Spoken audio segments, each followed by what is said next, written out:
Welcome in to Pro Football today as we get set for Super Bowl 59 right here on SportsGrid. Donnie Rightside and Joe Lisi live with you up until kickoff here for the big game between the Kansas City Chiefs and the Philadelphia Eagles. KC checks in, still booked as the favorite. The money line growing cheaper, minus 115, minus 120 out in the market. If they're able to hit that number, all of a sudden they become the first team in league history to three-peat as Super Bowl champions. The Eagles looking to play spoiler and complete what would be an incredible season of their own. A 14-3 football team who has looked more impressive as each game has gone on throughout their run as NFC champions. A slight 1.5-point underdog in this game. Our total still sitting at 48.5. Pat Mahomes versus Jalen Hurts. Andy Reid versus Nick Sirianni. The league's best defense in the Philadelphia Eagles. And a prolific dynasty in the Kansas City Chiefs, Joe Lisi, going head-to-head. Yeah, we were out in New Orleans. We got a pulse about how this game might play out. Talked to a number of different people, and now this is it. Buckle up. It's game day.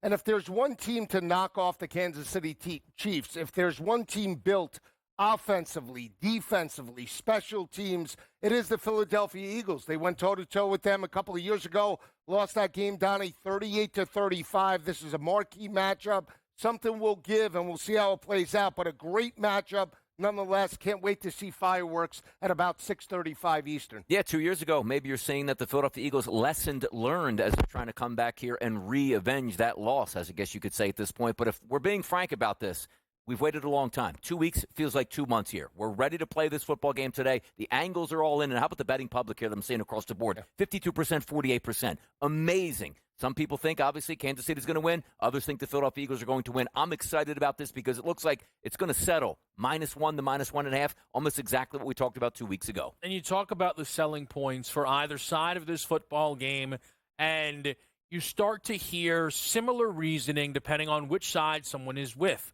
If they are on Kansas City, they are trusting the team that has been there and done that. Mahomes just wins. Andy Reid just wins. The Spags and ability to have the timely blitzes, always changing a football game. The nature of a Kansas City pick is just they find a way. They found a way 2 years ago against these Eagles. Last year in overtime against the 49ers. Booked as a slight dog in those games, now booked as a favorite. Those backing Philadelphia, heck, even those backing Kansas City, look at a better roster. For my money, the best roster in football, spearheaded offensively by one of the best running back seasons the league has ever seen. Saquon Barkley awarded the Offensive Player of the Year award earlier this week.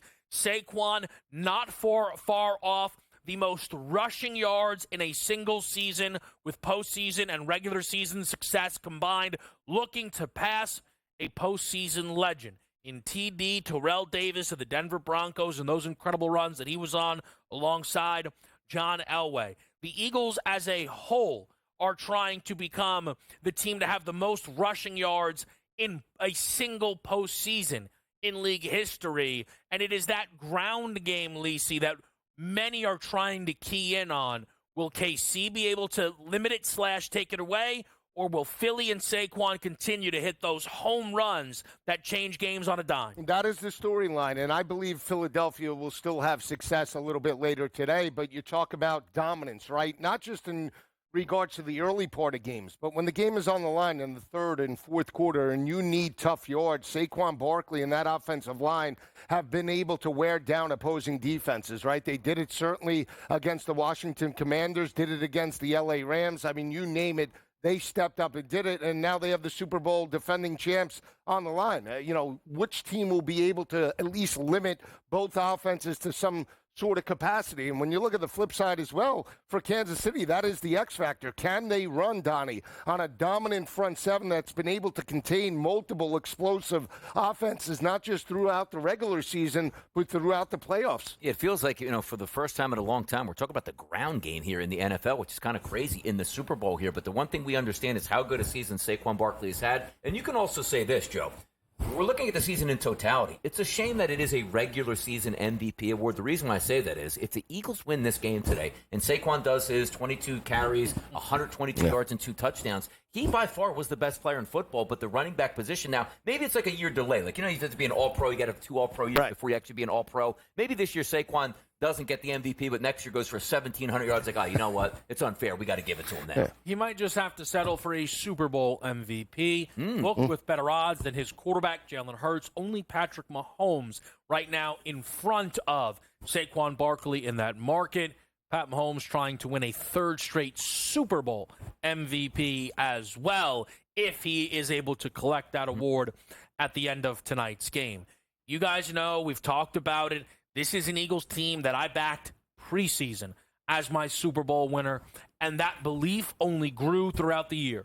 To me, the best team in football had the best resume in football, and now it's all on the line in front of them. The chance to stop a dynasty from hitting the absolute peak of the mountain. No one has ever three-peated. It is almost unimaginable that the Patriots had a 2 decades-long dynasty and they didn't rip off a three-peat. But I saw the point made.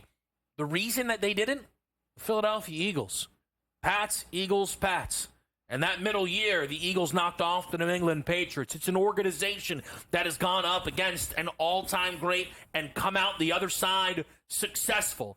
And maybe appropriately, the Eagles had played Brady in a Super Bowl before and lost, and then ended up getting him the second time around. Could that be how it plays out for Jalen Hurts and company, getting this another chance at this team? We will also still be hitting everything that surrounds the National Football League on our show today. Donnie mentioned Saquon in the league's MVP award. It was awarded to Josh Allen. Somehow that ended up becoming a surprising result. Josh was the MVP favorite for the entire back half of the season, yet the AP first-team quarterback spot went to Lamar Jackson. He doesn't end up with a 3rd MVP. It goes to Josh Allen. We also have trade requests being placed by a superstar like Myles Garrett. We have Cooper Kupp tweeting out, they're going to trade me, even though I don't want to leave L.A. So here's the least surprising update of all time. Deebo Samuel's on the trade block because that's how every Niners offseason goes. Oh, and we also got a little bit of word, things that we already had word of, Donnie, that the Eagles offensive coordinator is going to become the Saints head coach whenever this game is finished up. Exactly. There's so many storylines to go over, and we haven't even got through the Super Bowl yet, but I think that's a big one for the Philadelphia Eagles, and we've talked about ad nauseum, guys. The timeline for NFL coaches to be hired just doesn't make any sense, where the last guy standing is in the Super Bowl, and then the team that loses, that offensive coordinator goes, everybody else has been hired. Where do we have to go? We search from within. So that's an interesting storyline to play out. But yes, the Deebo Samuel news out of San Francisco, it's apparent. Like, running backs are supposed to hit like the wall at some point in their career early on. Deebo should have 5 or 6 Pro Bowl years left. Joe, it looks like he hit the wall completely already. Out the regular season, drops, poor decision-making, fumbles, turnovers. You cannot have that. And now he wants out of San Francisco the emergence of Ricky Pearsall, a diversified type of wide receiver that could also be utilized in similar types of sets like Deebo Samuel. I think is another reason why maybe they move on and try to get some value for what once was a home run hitter. We also did have the Pro Football Hall of Fame class announced. Oh, yeah. The headlines really belonging to who did not get in, with Eli Manning becoming the prominent name. We will get to all of that. Oh, the first overall pick might be on the move. It's smokescreen season as well. But we get right into it. Who is going to win Super Bowl 59? We break that down next.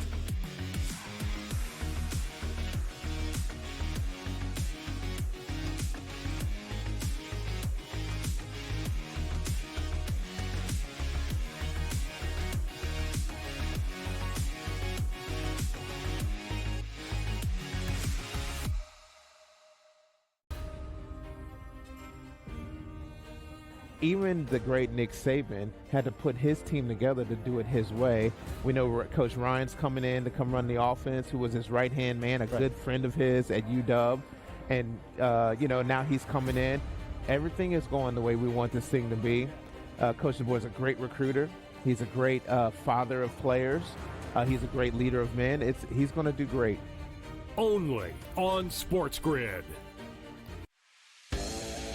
But don't tell anybody.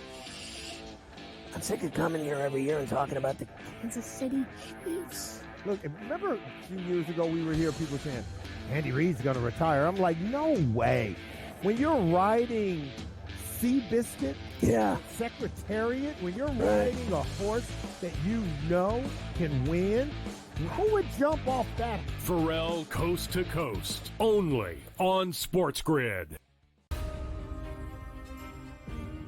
My mom, she was a professional ballet dancer. My aunt played professional tennis. My dad played football at Pitt when they won a national championship. My sister ran track at Stanford. So it's just kind of in my blood to love all sports. And so I've always obviously loved golf, but it's been nice to kind of branch out a little bit more and get into different sports and different topics and not just always do golf.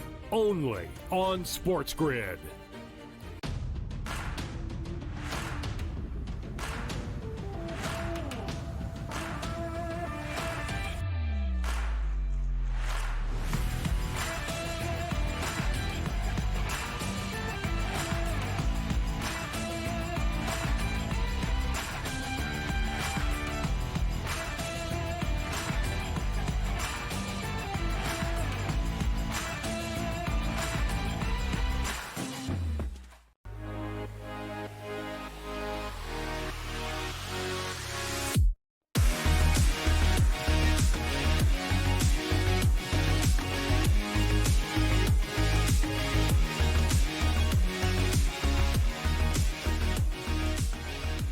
Live right here on the SportsGrid set.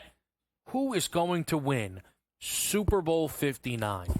And I do think the fun and fascinating aspect of this Kansas City run, despite the consistent success, they are never checking into these games as massive favorites, and in a few instances, not even as favorites.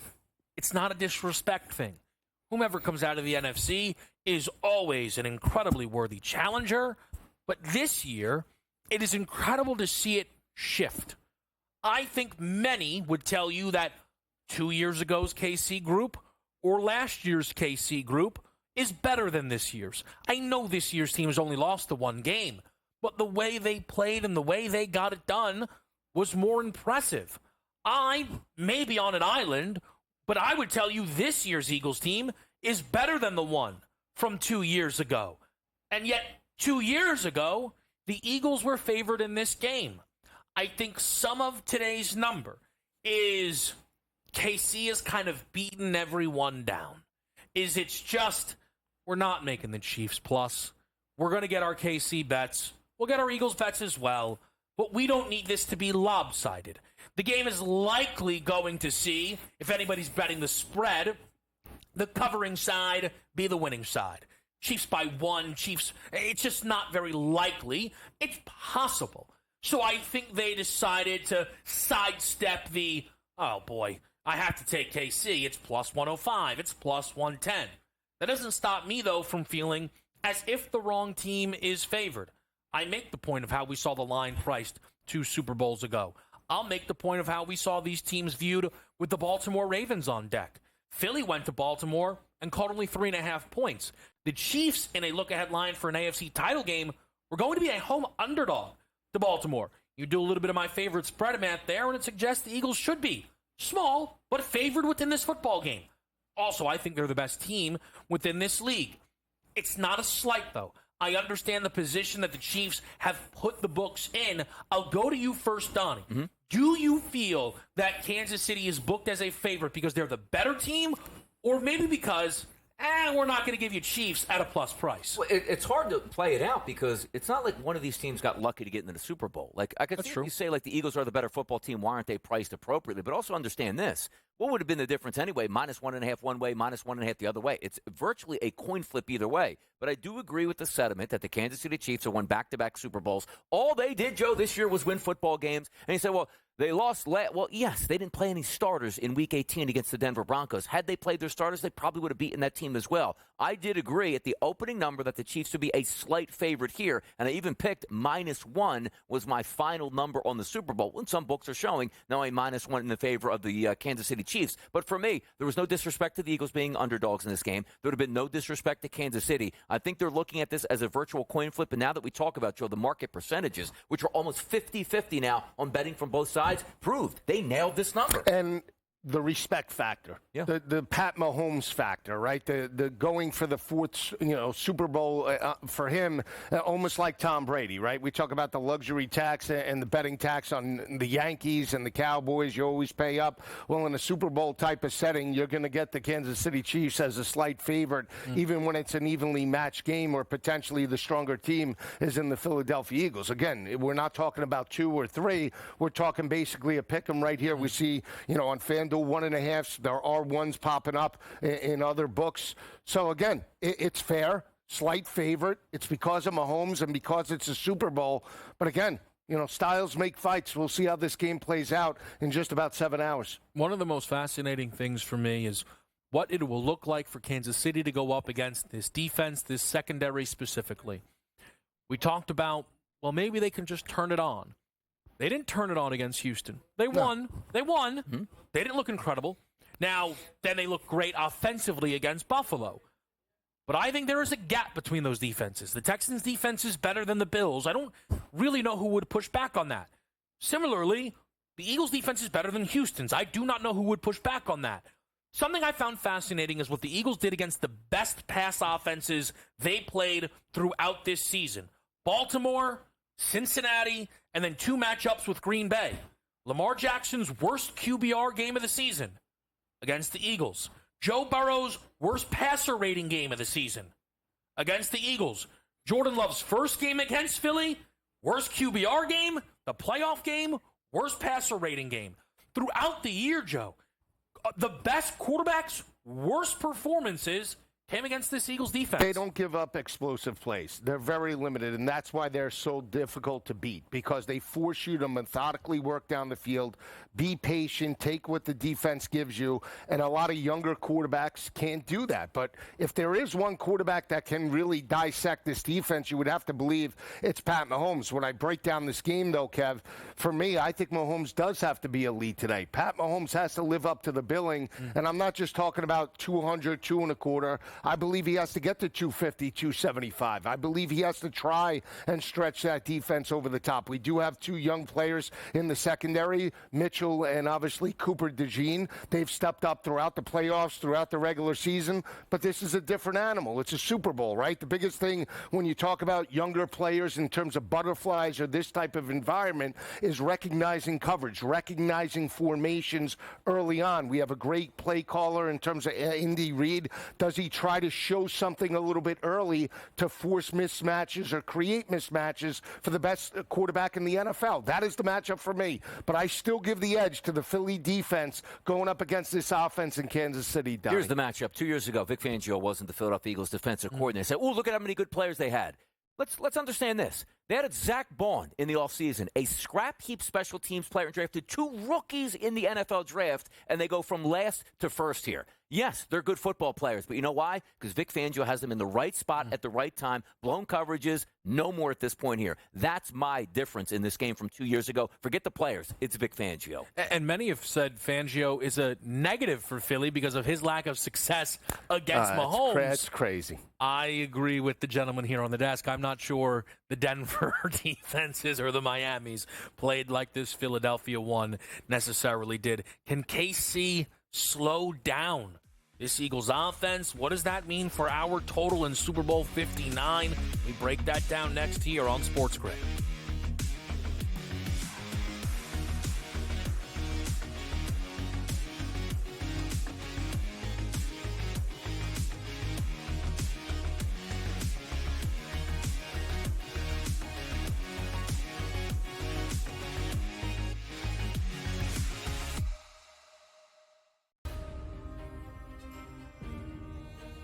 even the great Nick Saban had to put his team together to do it his way.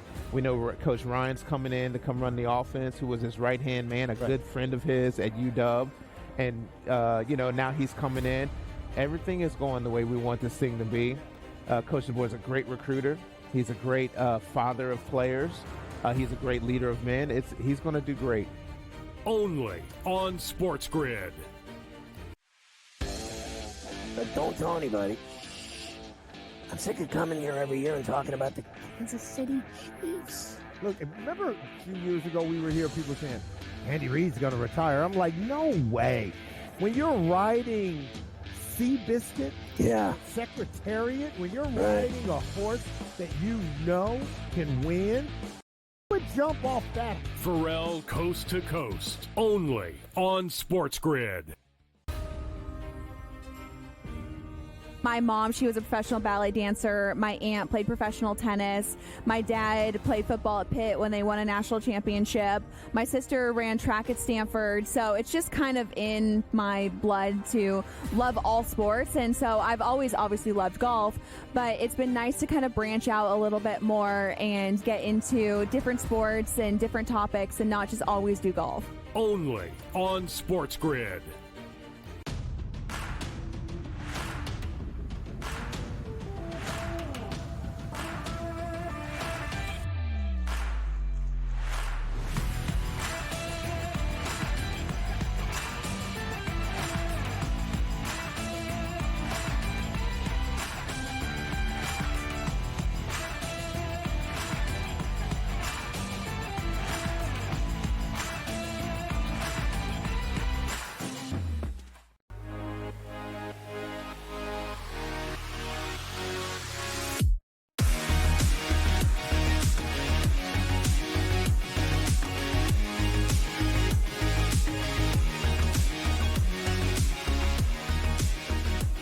Back right here on Pro Football Today. So much to break down with this game. We'll get to our specific props, our crunch, our sell me something. We have so much that we're going to get to, but I like how we started it off. The matchup of KC's offense against Philadelphia's defense. The reality is, and how is KC going to have success? Because it's Pat. Because it's Andy. That is what a lot of it comes down to, because when you look at what KC's offense has done throughout the year and when you look at what Philly's defense has done throughout the year, that isn't a good matchup for Kansas City. It is just banking on greatness. And you have never once heard me say that those two are anything other than great. They are great, but they have had their issues this year. But perhaps they can have this be a close game, and therefore their greatness can pull it out. But in order for it to be close, I think that means the Kansas City defense will need to step up in this matchup here.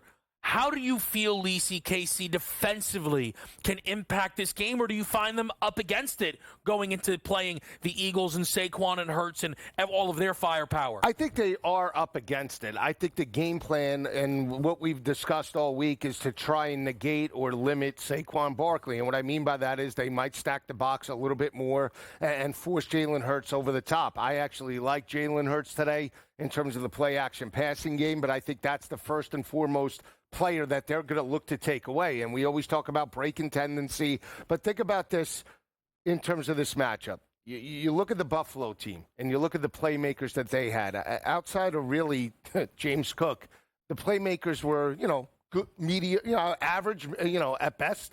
This is not A.J. Brown. This is not Dallas Goedert. This is not Devontae Smith. And certainly not Saquon Barkley running the football and potentially catching it out of the backfield. And, oh, by the way, you have a quarterback that not just can throw the football, but in terms of the RPO game, can really put pressure on the edge of your defense. You get that train in motion, it's going to be very difficult to stop. Again, I think that Philly, Kev, does attack them over the top early. They throw to run the football later in the matchup. That certainly doesn't mean Saquon's not going to get touches in the first or second quarter. I just think in terms of if we look at balance, Donnie, I think maybe we see maybe 60-40 first quarter pass to run, and then you look for Saquon potentially later in the match. There are really good points that Joe just brought up specifically here from the first two games in the playoffs. And you're going on recency bias. It's always what we do. Houston's a very good football team, very limited, though. Hey, Joe Mixon's a quality back. The offensive line, average at best. And then you have a wide receiving core that was Nico Collins, and hopefully somebody can step up. Fast forward the next week there to the Buffalo Bills, who we love Josh Allen. We love James Cook. Solid and solid, but it's not Saquon Barkley. It's not A.J. Brown and Devontae Smith and Dallas Goedert on that offense to counterpunch. We're not taking anything away from Kansas City. We're just letting the facts be known at this point. The one thing that now you have to look at is the past 2 years for me, looking at the Chiefs in the Super Bowl. 2 years ago, I thought the better team was the Philadelphia Eagles overall. More talented there, but it was Patrick Mahomes coming back from a double digit. We all sat here last year watching the Super Bowl play out with the San Francisco 49ers. By far the more talented team. Double-digit lead, what happened at the end of the game? Yeah. Patrick Mahomes and Andy Reid came through. So the same thing is going to happen this year because that's the trust level. Andy Reid game planning. What cost the Philadelphia Eagles a Super Bowl a couple years ago? Late in the third quarter, early in the fourth quarter. That corn dog motion that they call it, where the Eagles had never seen it, and a wide-open third down conversion followed by a wide-open touchdown, almost back-to-back plays. That did them in. Hopefully Fangio can account for that, but I'm still sitting here in the seat saying, boy, you just look at the Kansas City Chiefs now. Andy Reid and Spagnuolo prepare them. Even though they're not the more talented team, they always show up and they always win close games, and that's a valid fact. And that is maybe a part of why I don't know if I expect this to be as close as many would. And, you know, it's not a disrespect thing. This is how good I think the Eagles are, and I do have my questions around Kansas City. Mm-hmm. And there are some areas that they can make life difficult. If Devonta is limited, Devonta Smith, yes, then McDuffie is going to be able to do a very good job limiting his workload. That could then open up some opportunities to double AJ and take out some of those deep shots down the field. Okay, that's absolutely fine. This is a team that struggled against the tight end massively. Dallas Goedert is probably going to end up with the most receiving yards in the postseason this year. That's how good he's playing. And then there is Saquon. The KC run defense has started to look worse and worse as this season has gone on. And you know how they play their best defense? No, they're playing their worst run defense at this time of the year. Mixon and Cook combined in those two playoff games, 31 carries, 173 yards, 5.6 per carry, 3 rushing touchdowns. And in comes the birthday boy, one of two for Philadelphia today, Saquon Barkley, ready to absolutely explode off of just a 15-carry game against Washington with a bye week in hand. I think limiting Saquon is much easier said than done. We keep breaking it down on Pro Football Today.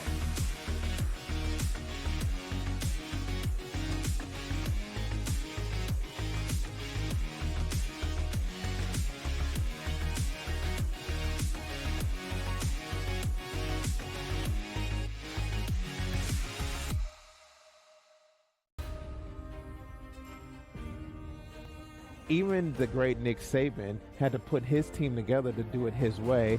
We know Coach Ryan's coming in to come run the offense, who was his right-hand man, a good friend of his at UW.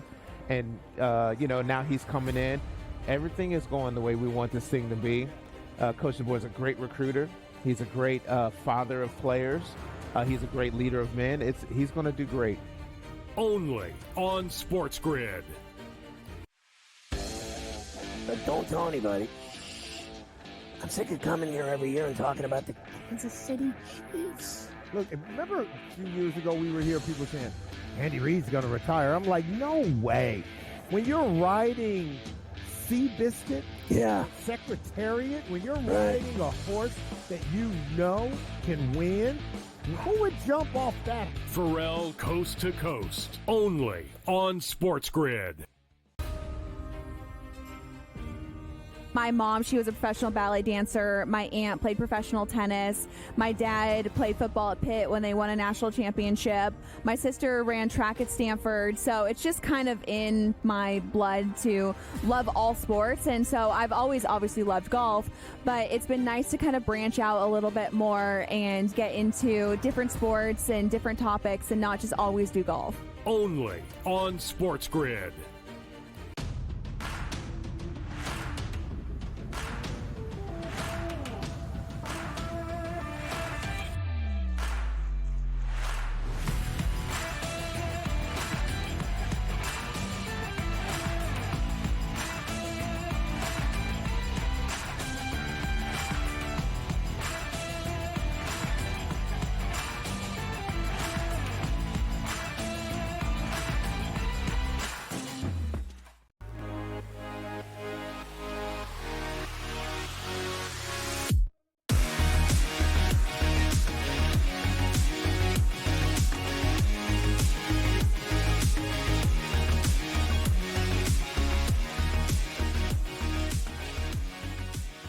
The energy starting to feel a little bit more palatable. It is. Here on this Sunday.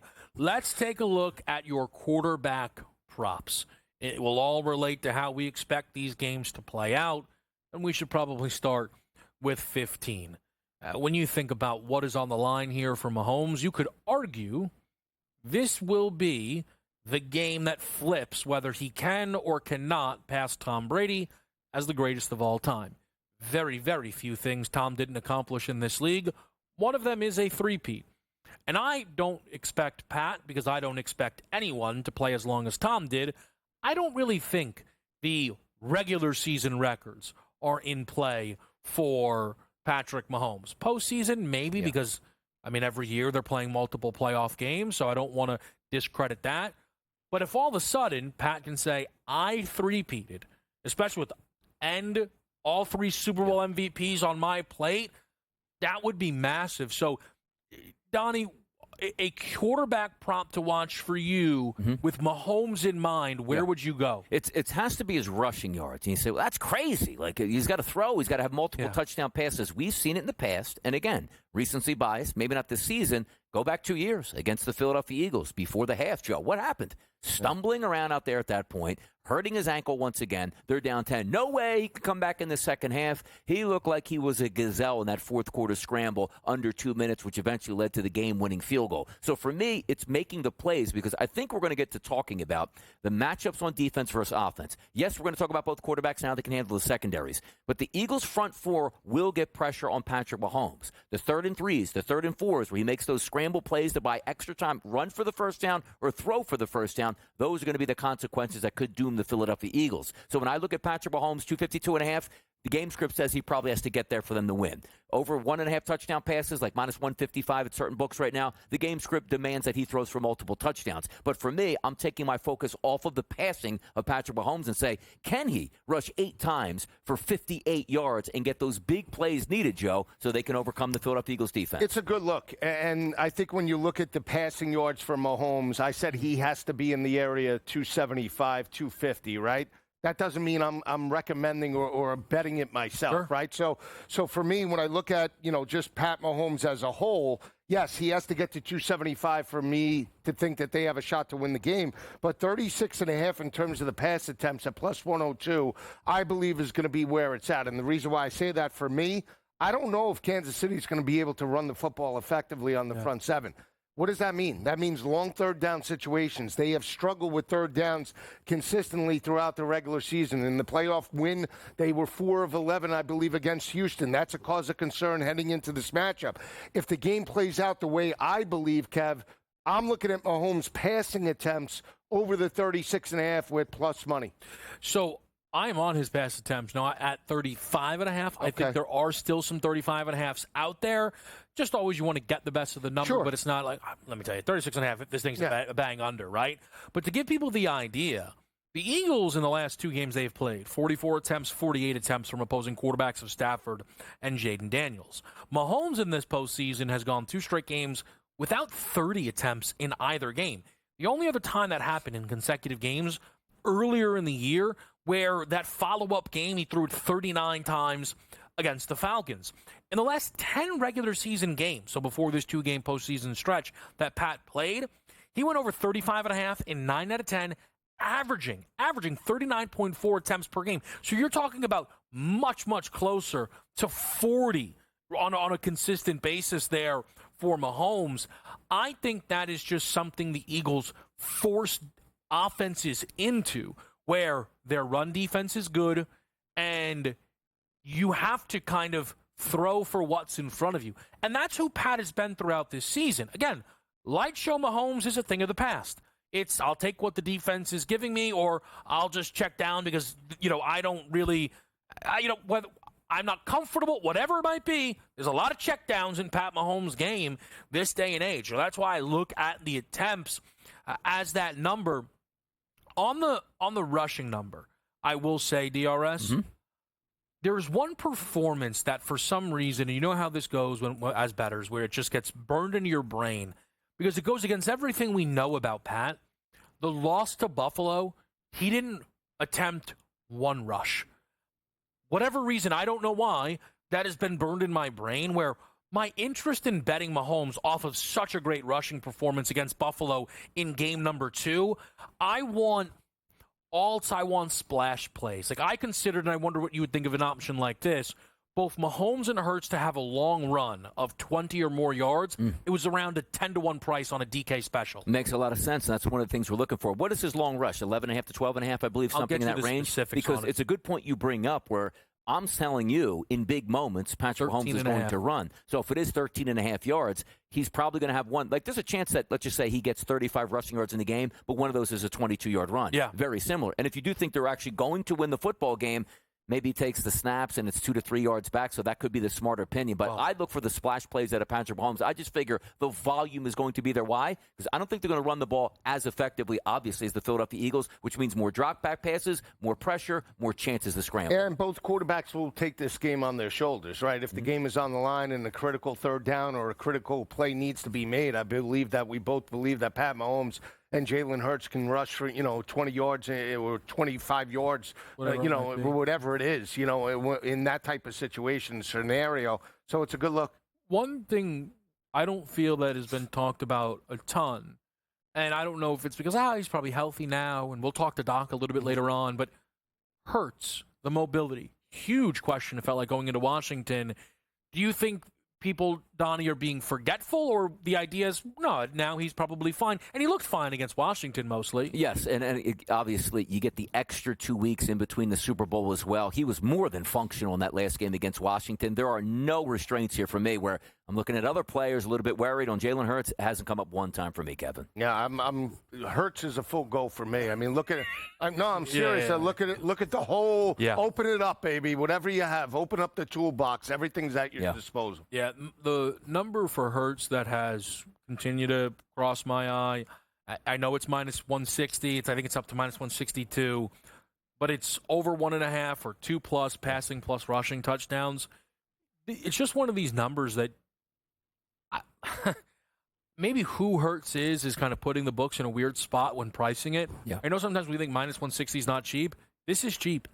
11 of 14 games. I'm removing the Washington game where he played a quarter.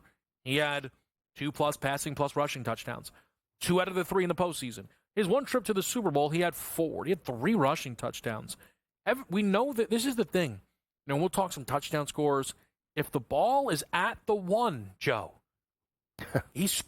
he is the only play in the playbook. Yes, he's getting in. There's no doubt. In that type of situation, he's going to get in. The only thing that can stop you is what we saw in the win against L.A., the false start. That is the only option. I mean, in terms of inside the 2-yard line, the tush push is unstoppable, and if he has that opportunity, I don't see them stopping him in any capacity today. No, it's a very good price point in there as well. But we did see 2 inside the 5-yard touchdown runs by Saquon Barkley in that Washington game, which is kind of interesting to see. And I doubt they'll change their stripes even at the end of the football game. Let's just say it's a 14-point lead, a minute and a half to go on the 1-yard line. Saquon's already got 2 touchdowns. Do you cap it off with Saquon and just like, you know what? We've done this the whole year. It's going to be the tush push again. I think it would be the tush push in that situation. Saquon could be going for any record you could think of. And let me tell you, they might pop him on the head and say, hey, you know what? You look a little greedy in the eye. Let's Shipley push him in. or number 11 on the outside going like, I didn't get mine yet over here. Slant pass, please. Yep. The play-action tush push. Exactly. I will say, there is a decent chance you see a play-action tush push from the 50 because they've been hoping for that thing to work all season long. They've not been able to connect on it just yet. Maybe today could be the day. We mentioned Saquon. Mm-hmm. Let's look at those running back props, those options out there. Saquon Barkley in a land of his own when you look at the other options on the board today. We'll discuss those here on the desk next.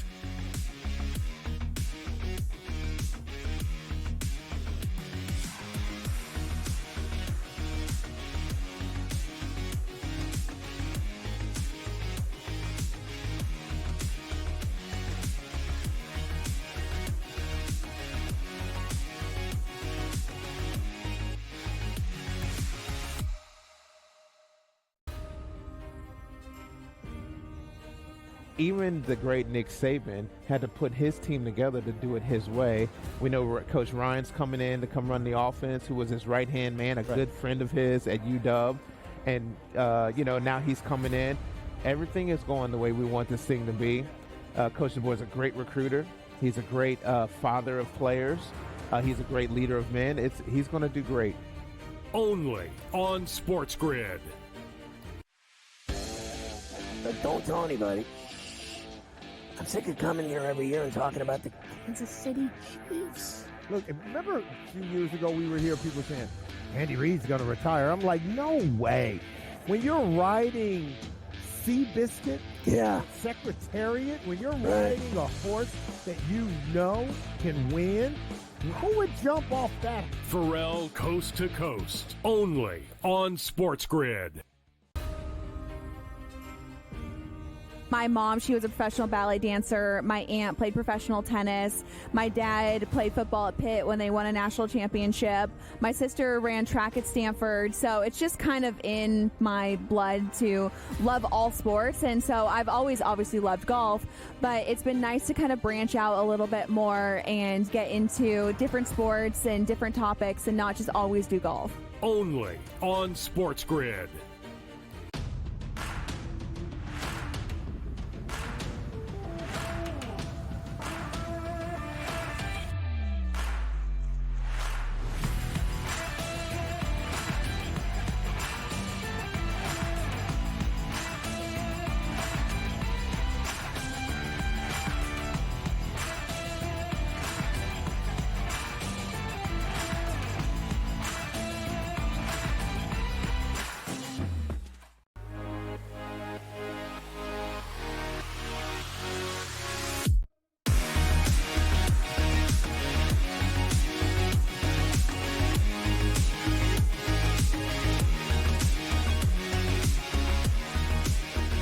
Back right here on the Pro Football Today desk. Let's look at the running back rooms, the options, what we should be putting our eyes on, and if I may, Saquon Barkley, 109.5.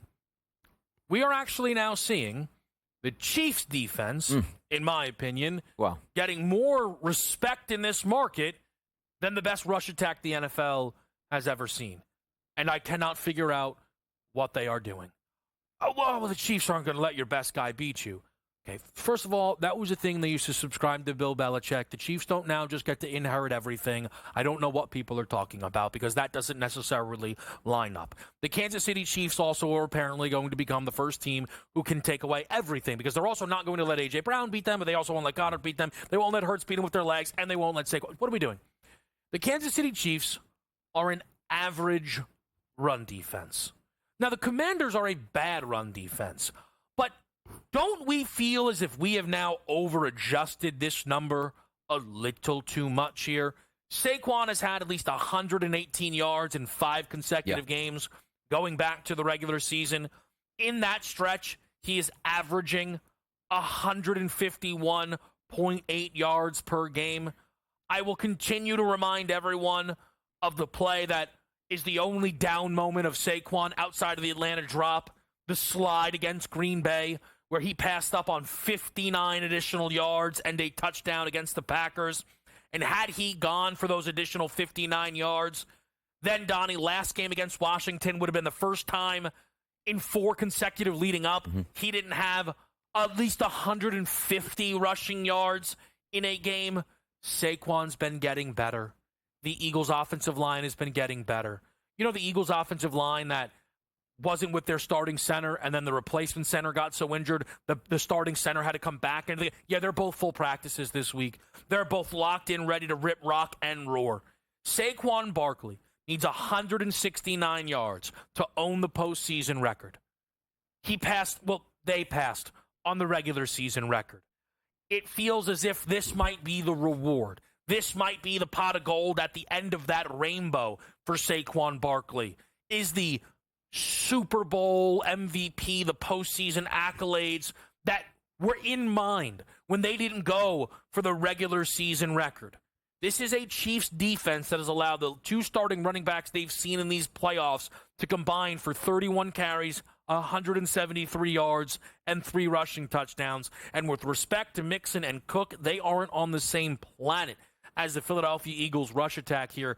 Donnie, I think 109.5 for Saquon is a legitimate discount. I know that's rare to say about a number so high. I still believe it. Well, let's just look into the lines and why it does make some sense. We know the Kansas City Chiefs have a very good defense, so do the Philadelphia Eagles. But understand this. It's 109.5, and you might look at that normally and say, boy, a really good running back on a normal Sunday, guys, is what, 91.5, 92.5 on the high end of it there. And you say, well, how can it be 109 in the Super Bowl? Well, let's play it out. The numbers say Kansas City, -1, let's just say, against the Eagles. Oh, it looks like we're expecting a close game in this one. What's the total? 49, let's call it here. Well, we're expecting points in this game. And then I tell you, okay, if we're expecting points and get them, if it's a close game, which means the running game will be there in the first quarter, the second quarter, the third quarter, and the fourth quarter. And you're going to tell me the game plan for the Philadelphia Eagles is give Saquon the football. And I'm going to tell you, okay, how about 20 rushes in this game?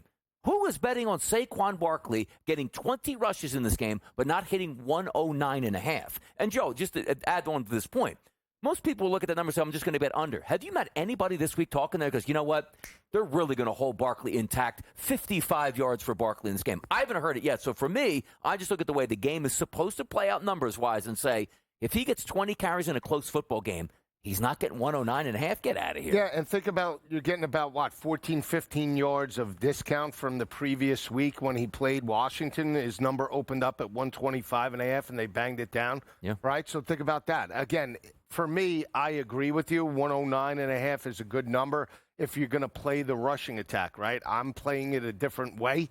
I'm looking at combined yards. I told you I believe he needs to be in the area of 150. My play for Saquon is the receiving game, and just the way they utilized James Cook, last week. 87 yards on the ground, another 49 through the air. I think that's the way that Saquon attacks it. Now, I know we didn't catch a lot out of the backfield against Washington, did get to 26 yards receiving against the L.A. Rams, also put up, 175 in that matchup, or over 200 after he broke the big run. So, again, you talk about versatility. You talk about explosive plays. You talk about the best player on the field out in space. That's what you want if you're the Eagles, right? How do you create these mismatches? I believe it's dual. I think it's on the ground, to your point, over the 109.5, but I'm all in on the receiving game. I've said it all week. I know all week, though, you've also been really interested in that KC backfield. Yeah. We can talk about them all, but give me one. Who's becoming maybe the guy out of that group for you? I think it's Pacheco on the ground, and I have him over I took a good number, 20.5. It's up to, up a yard, 21.5, but I do have him to 40+. I think if there's one guy that's going to get there, it is Pacheco, Donnie. For me, Kareem Hunt, the 40.5. Like, we're looking at game play situations. Like, for the Eagles win if Saquon Barkley has 28 yards on the ground. No, they're not. But also believe the same thing. Like, Kareem Hunt has 28 yards on the ground. He has to have a day. And what I mean a day, 50+ yards, 10 carries, 5 yards per carry, keeping the defense honest at that point. So my linchpin for that running game is actually the opposite of Joe, and it's Kareem Hunt. If he's not getting his ground game underway, I don't think the Chiefs can stand a chance, because then it's, 45+ pass attempts. We know how that works out. Yeah, it's a rush attack that has really struggled with efficiency as the postseason has gone on. They did find it in the red area against Buffalo. I have questions about whether they're going to be able to find that again necessarily quickly, DRS, though. You feel that Gainwell number a little fascinating today? It's very fascinating because you're basically betting that Saquon Barkley is going to have every single carry. Gainwell is very good in this game, and how many times have we seen it? If it's a 3rd and 15, where they're like, you know what, let's just get better field position, that handoff goes right to him, he picks up 12 yards, they still punt, and you catch. 6.5 means to me, if you tell me 2 rushes by Gainwell, he's going to get that. I think it's a sneaky number that most people might be looking at and saying, he's injured. If he's active, he'll be the second running back, and you're asking for 2 carries. That's it. When we see Gainwell hit the screen for a carry, 3, one more. We are going to talk some pass catchers next. Who is going to help their quarterback out today, and in what capacity? We break it down after a quick break with you right here on SportsGrid.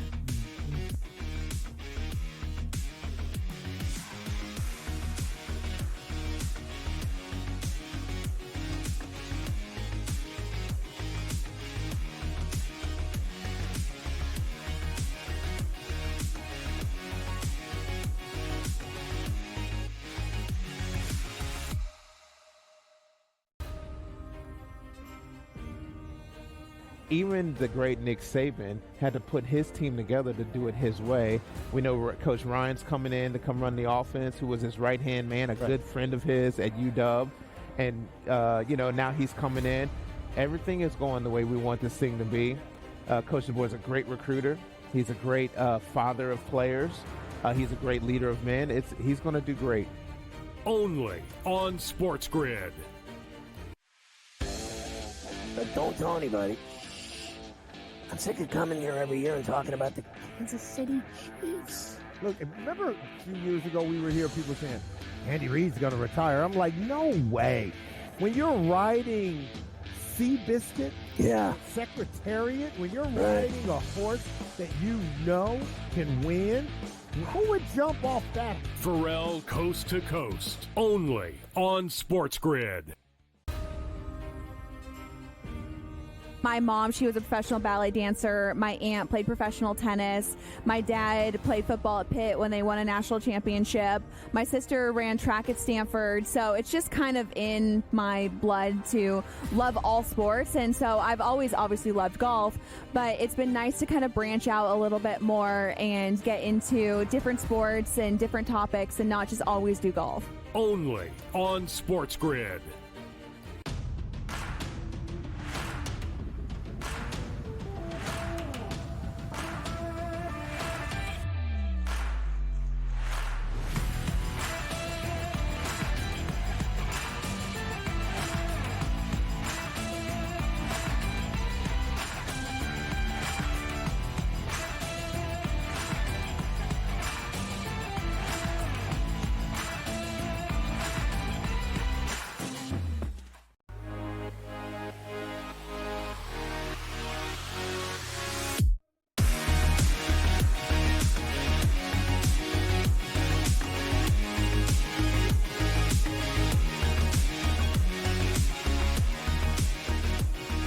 We're talking pass catchers right here on SportsGrid. I'll just get this on the board here. Yeah. Travis Kelce. I'm sure many are looking to dial up some Kelce numbers today. I did play his touchdown. You know I had to get a bounce-back spot somewhere on the card, and that's what you have for Kelce, who didn't score last game and has never in his postseason career playing with Mahomes gone 2 straight games without a receiving touchdown. Maybe Kelce's last game of his career. Maybe. I do think it's a good bet on him at plus 125. You may be able to get some better out there now to hit the end zone, Joe. It's a good look. You know, you talk about, marquee players stepping up in primetime performances. That's what Travis Kelce did, especially in the second half of last year's game, right? Yeah. Closed out in terms of that matchup, steps up with a dynamic performance. And again, in terms of that security blanket, we saw him get shut down last week. I expect him to step up and potentially be that red zone option, Donnie, for Pat Mahomes. Absolutely. And in the biggest moments, he is one of the most clutch performers in NFL history. You are looking actively still at the best overall tight end in the history of the sport in the biggest games, who somehow, over the past 2 to 3 seasons, reinvigorates himself once the postseason actually begins. So I'm not going to doubt anybody that likes Kelce props to the over, which catches, targets, yards, touchdowns. I'm not going to fault you for that, because when the big players need to show up in the big games, Andy Reid's going to dial up some gems. It's like, 3rd and 9, how did the guy get this wide open? That's what the design was, and that's how good a player he is. On the Philly side of it, Donnie, that would be A.J. Brown, who I know you've kind of zeroed in on. And I think some of that is matchup, but maybe some of that is, the Devonta Smith aspect, which, again, I feel like you are right, you have talked about more than anybody else heading into the game. It's not saying that Devonta Smith is going to limp through this football game, but it is saying to me, like, one guy in Devonta Smith on one side who's been struggling a little bit with hamstrings. He's now actually off the injury reports. It's still limited in practice as the week went on. But also, A.J. Brown was struggling a bit with a knee problem throughout the season that he was trying to manage. Full practices all the way through. So when I take a look and say, a top 5 wideout in the NFL is going to be healthy in a dome game where I'm not worried about cold weather, cold winds, and snowy conditions where we pound the football. The only way A.J. Brown doesn't dominate this football game is because Saquon did something that we've never seen before. 17 for 255 and 4 scores, and there's no need to throw the football. But if you need to throw the football in this game, I love A.J. Brown in every aspect. touchdown, yards, longest catch, individual catches, whatever it is. Like, that is my guy that 2 weeks ago I said, which guy am I going to focus on for this Super Bowl run here for 2 weeks? It's been A.J. Brown, and everything I turn over is like, why not? You can't go wrong. He scored in the last time they played a couple of years ago. Primetime performer, right? Stepped up with over 90 yards receiving. I went the other way. I understand the hamstring. I did take a shot on Devontae Smith over the 52.5. I did alt him to 70 and 80. But if we're looking for anytime touchdowns out of the receivers, I did take a shot on Goddard. And the reason why I say that is we talked about, how Kansas City defends tight ends all season long, absolutely got abused by a multitude of tight ends from the start of the regular season straight through the playoffs and now heading into the Super Bowl. You talk about the numbers. Isaiah Likely, 100 yards week 1. Brock Bowers, 140. You look at the playoffs, Dalton Schultz had 60, right? They got abused throughout. Gesicki with 96 yards in the loss against, where Cincinnati lost against them. So I think there's going to be opportunities for Dallas Goedert in the red zone. I took him touchdown, and I'm loading up on Devontae Smith in the receiving game. On the KC pass catcher room, there's a lot of buy low options, which I know kind of fits your frame. I went with the veteran, DeAndre Hopkins, 12.5. I mean, I think it's a very cheap number, and we talk about veterans being able to step up and how Pat Mahomes distributes the football to different types of wide receivers. Last time they played, we talk about Kadarius Toney and Sky Moore catching passes in that win, 38-35. I expect Hopkins to at least get, Donnie, 2 or 3 catches in this game. He should, but you know who I'm going with? There's 2 veterans that you're going to look at. It's Hopkins and Juju Smith-Schuster. I actually trust Juju Smith-Schuster more in this football game than I do because DeAndre Hopkins, the one thing I've noticed, has been phased out of route running, not just actually saying I'm just not getting the football. And Juju Smith-Schuster in the Super Bowl has had some effective plays against the Philadelphia Eagles. And again, but Joe, we're talking about, hey, you got 2 for 22, and you're celebrating like it's the greatest day of all time. Through it's his not like, number. yeah, exactly, 6 for 75. So you can't fault that. Like, it's one of those early in the game, like, 1 catch, 13 yards. Like, we're just about there. It's crazy. And Jahan Dotson is 3. I mean, come on, man. You talk Rocket about screen, is Joe. he on the radar? Yes. I mean, why don't we just put him at a half? Although Dotson's postseason stat line, to me 1 catch for 3 yards would be wild today. By the way, but him having 1 catch for a touchdown in the postseason, he might be like, you know what, man, I don't want to mess this up. I like where I'm at. I'm only catching negotiation touchdowns time, here. Howie. Look, man, come on. You can't argue with that efficiency. We talk Super Bowl MVP as we keep it rolling right here on SportsGrid.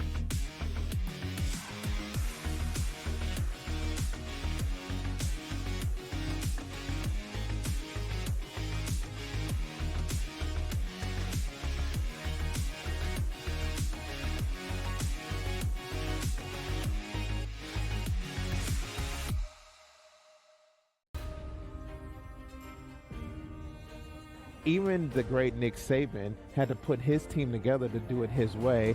We know Coach Ryan's coming in to come run the offense, who was his right-hand man, a good friend of his at UW. And, now he's coming in. Everything is going the way we want this thing to be. Coach DeBoer is a great recruiter. He's a great father of players. He's a great leader of men. He's going to do great. Only on SportsGrid. But don't tell anybody. I'm sick of coming here every year and talking about the Kansas City Chiefs. Look, remember a few years ago we were here, people saying, Andy Reid's going to retire. I'm like, no way. When you're riding Seabiscuit, Secretariat, when you're riding a horse that you know can win, who would jump off that? Pharrell Coast to Coast. Only on SportsGrid. My mom, she was a professional ballet dancer. My aunt played professional tennis. My dad played football at Pitt when they won a national championship. My sister ran track at Stanford. So it's just kind of in my blood to love all sports. And so I've always obviously loved golf, but it's been nice to kind of branch out a little bit more and get into different sports and different topics and not just always do golf. Only on SportsGrid.